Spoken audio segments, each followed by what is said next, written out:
Growing up, I always wanted to do so many things. I wanted to be a vet. I wanted to be an actor. I wanted to be a celebrity by any means necessary.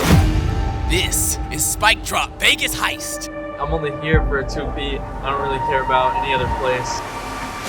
Can't even comprehend what is going on, but I like it. For those who have absolutely no idea of who or what I am known as the infamous test subject. The rest of the world knows me as Imfamousx1x, but you can just call me Stephanie. And this is Wannabe. You gonna come here. You gonna come here and let me grab that tail.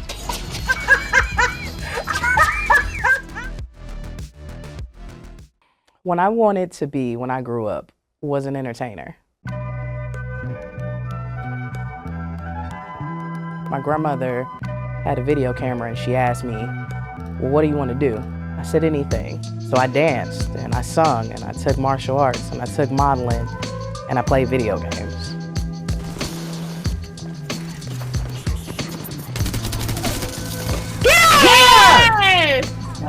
And now I do that currently in everything that I do. I cosplay, I sing during stream, I entertain. I literally told her from day one I wanted to entertain, and now I continue to do that now. I was in choir, one of the things that I did growing up. I was big into choir, performing, dancing, singing type choir, not just the ones where you're on the row, like full-fledged performances. I also modeled. I wanted to learn how to play in makeup in a professional way, and I also was like, hey, I might be cute in front of a camera, so let's see what we can do with this. I think those two things kind of helped because it made me be comfortable in front of a camera where most people don't always get those opportunities, and also be comfortable in front of a lot of people at one time. Social anxiety is a real thing. My love for gaming started my entire life. My mom, she put a console in front of me and said, here, do this. Oddly enough, it was The Legend of Zelda in that console. And I've never stopped playing Zelda since, but that was it. That was my addiction right there. I loved adventure games at first. I loved the stories and falling into the characters, and as time went on, my hands touched fighting games. Can you get it out now? I can't get it out now? Nope, I can't get it out now. There we go. And you could tell me I could take a video game and beat people up in it? Yeah! And then shooters came around. So it just became full square with that. But it started with my mom. She put the game in my hands and I still do it for her to this day. My mom does not know about my career in gaming. My mom is no longer with us. I lost my mom in 2009. She never got a chance to see any of this. My daughter was born in 2009, and she has seen every single part of this. So for me, my mom knew that I loved this and gave me my daughter to watch this and push me for this. My daughter games. She's playing Splatfest right now, being a sweat. But that's why, another reason why I do it, because if I can show her that your dreams can come true no matter how hard it gets and how many doors close in front of your face, if you love this, this is really what you want to do, your heart will find a way to make you do it.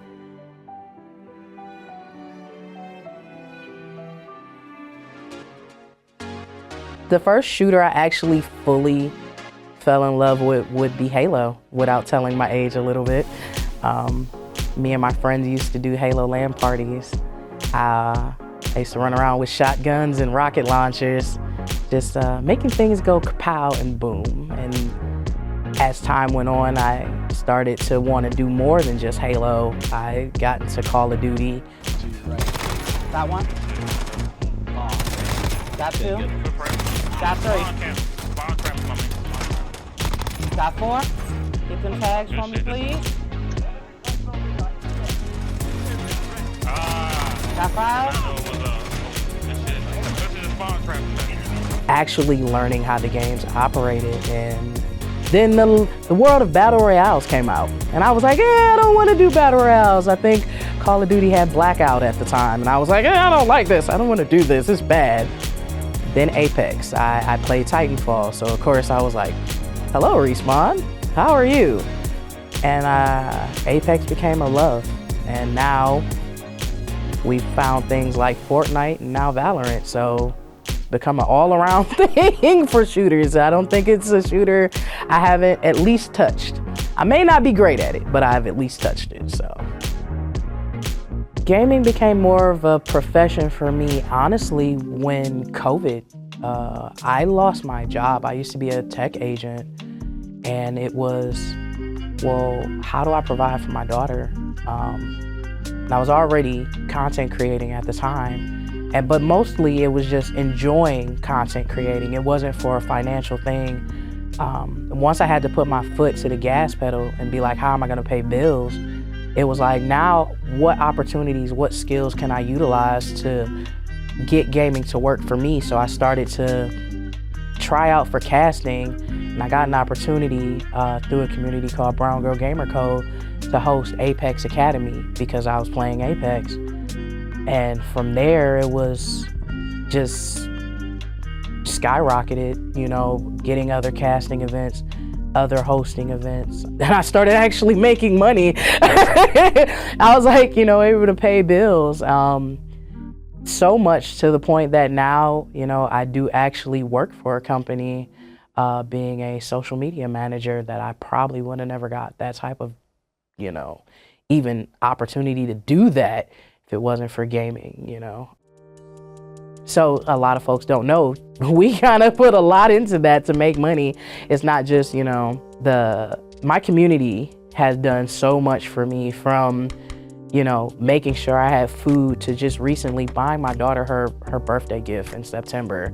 Like, it's a lot of different ways to be able to sustain, and I think that's where the dream comes in at. But I don't know if everybody knows that the dream has a huge grind behind it, and not the one that has you streaming 24 hours on your channel grind. The grind is this. Yes, you do have to sit there and promote yourself. You have to network, you have to communicate with people.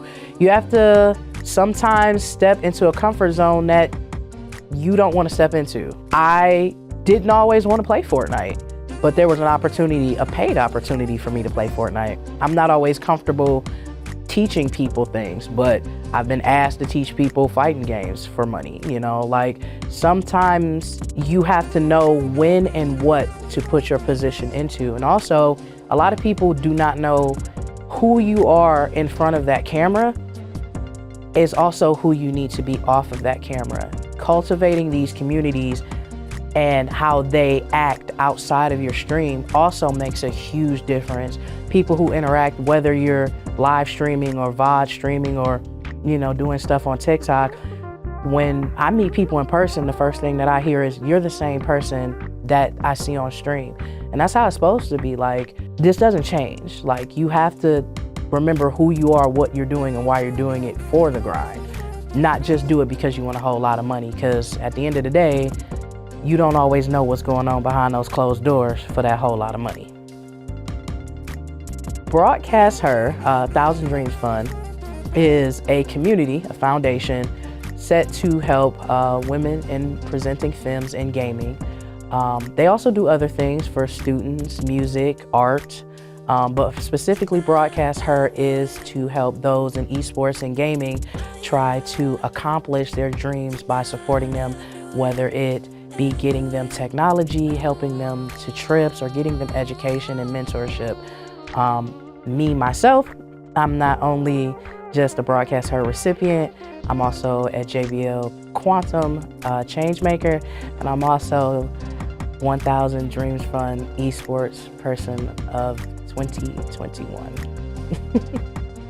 Sometimes we need to see somebody that's relatable to us, somebody that, hey, this person looks like me, or sounds like me, or acts like me.